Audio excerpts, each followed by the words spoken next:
Good evening, Don't Unfriend Me Nation. My name is Matthew Spear. I am the host of this episode of Breaking Truth. This is Don't Unfriend Me, and this is episode 416. Tonight we're talking about the Southern strategy. You know, the Great Party Switch, the thing you learned about in history books.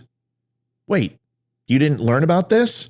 Oh, well, this is actually true now. There was this huge party switch where all of a sudden Democrats woke up one morning, Republicans woke up one morning, and they said, let's switch.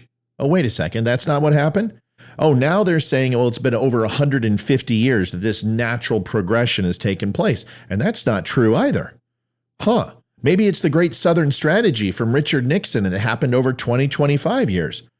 Maybe, or maybe it possibly could be that the South is no longer as racist as everyone says it is, and they've actually grown out of that like the rest of our country did.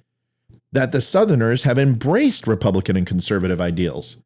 Is it true? We'll find out in a few seconds. I'll be right back.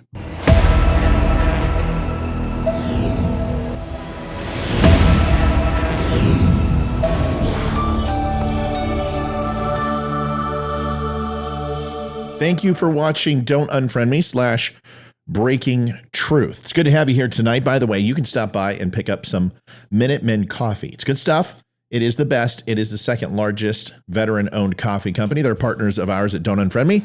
I don't get paid for it. I just happen to believe in the product and drink the coffee every morning. I love it, and I'm selling it on don'tunfriendme.com if you want to stop on by. You can also pick up and go to percivalflags.com, another good friend of the show, and get wooden flags. They're still shipping for Christmas right up to it. I think today's the last day. So go over there and take a look and pick up a flag from Percival Flag Company. Use DUM05, and the address is PURCELLVILLE.com,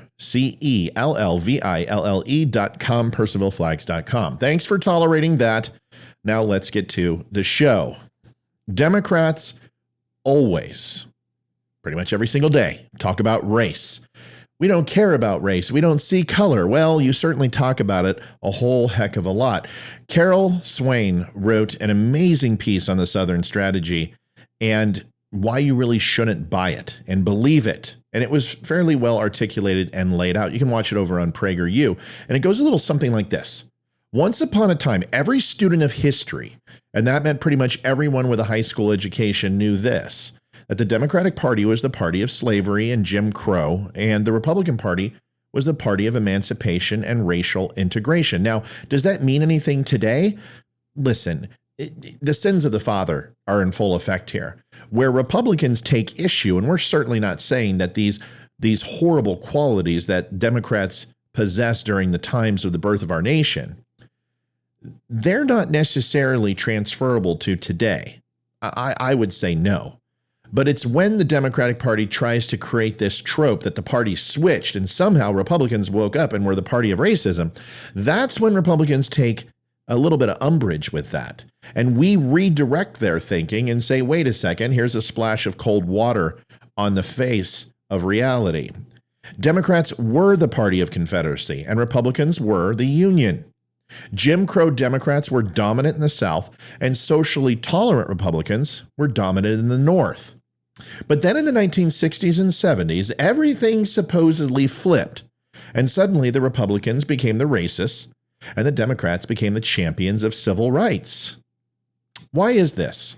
Well, partially because Bobby Kennedy and Kennedy moved forward with civil rights and then went ahead and proceeded with LBJ, Nixon, and several other people, obviously senators and congressmen, aiding in the movement of civil rights moving forward. It was a natural progression of things. This may have something to do with it because it was pretty much bipartisan. The only people who were not voting for civil rights was predominantly the South, which were Democrats. So there is mixture of nuance here that a lot of people forget, but there was also across party lines moving civil rights forward, which creates a little confusion of who it was. Well, it was both parties, to be honest with you, except for those Southern Democratic states. I had a listener come on, pretty smart guy, and we had a conversation about this, and he is absolutely adamant that we're crazy. But the only thing that he can't answer to make his whole claim real is, so you're saying the Democrats were the party of Lincoln and Republicans weren't? They never can quite answer that question. This is a fabrication by the left-leaning academic elites and journalists. And the story went like this. Republicans couldn't win a national election by appealing to the better nature of the country. They could only win by appealing to the worst parts of the country. Attributed to Richard Nixon, the media's all-purpose bad guy, this came to be known as the Southern strategy. It was very simple. Win elections by winning the South, and to win the South, appeal to the racists. So the Republicans, the party of Lincoln, were now to be labeled the party of rednecks. It's interesting when you think about it. Democrats are essentially saying that the United States has stayed stagnant since the 60s, and racism hasn't dwindled. It's stayed the same. It's just changed its name. That's somehow degrading, don't we all think? Do you think we're less racist than we were in 1960 than we are today? I think everyone knows the answer to that. It doesn't hold water, does it? But this story of the two parties switching identities is a myth. In fact, it's three myths wrapped into one false narrative. So let's take a brief look at each myth in turn. Myth number one, in order to be competitive in the South, Republicans started to pander to white racists in the 1960s. Here's the facts. Republicans actually became competitive in the South as early as 1928, when Republican Herbert Hoover won over 47% of the South's popular vote against Democrat Al Smith. In 1952, Republican President Dwight Eisenhower won the South states, Tennessee, Florida, and Virginia, and in 1956, he picked up Louisiana, Kentucky, and West Virginia, too. And that was after he supported the Supreme Court decision in Brown versus Board of Education that desegregated schools, and after he sent the 101st Airborne to Little Rock Central High School to enforce integration. You remember Wallace? Joe Biden's buddy. That's a whole nother story. Myth number two, Southern Democrats, angry with Civil Rights Acts of 1964, switched parties. The facts are, of the 21 Democratic senators who opposed the Civil Rights Act, just one became a Republican. There was no switch. The other 20 continued to be elected as Democrats or were replaced by another Democrat. On average, those 20 seats didn't go Republican for another 2.5 decades. If you don't know what that means, that's 30 years. Myth number three, since the implementation of the Southern strategy, the Republicans have dominated the South. Facts are, Richard Nixon, the man who is often credited with creating the Southern strategy, lost the Deep South in 1968. In contrast, Democrat Jimmy Carter nearly swept the region in 76, 12 years after the Civil Rights Act of 1964. And in 1992, over 28 years later, Democratic Bill Clinton won Georgia, Louisiana, Arkansas, Tennessee, Kentucky, and West Virginia. The truth is, Republicans didn't hold a majority of Southern congressional seats until 1994, 30 years or 3 decades after the Civil Rights Act. As Kevin Williamson of the National Review wrote, if Southern rednecks ditch the Democrats because of a civil rights law passed in 1964, it is strange that they waited until the late 1980s and early 1990s to do so. They say things move slower in the South, but not that slow. End quote. So what really happened? Why does the South now vote overwhelmingly Republican?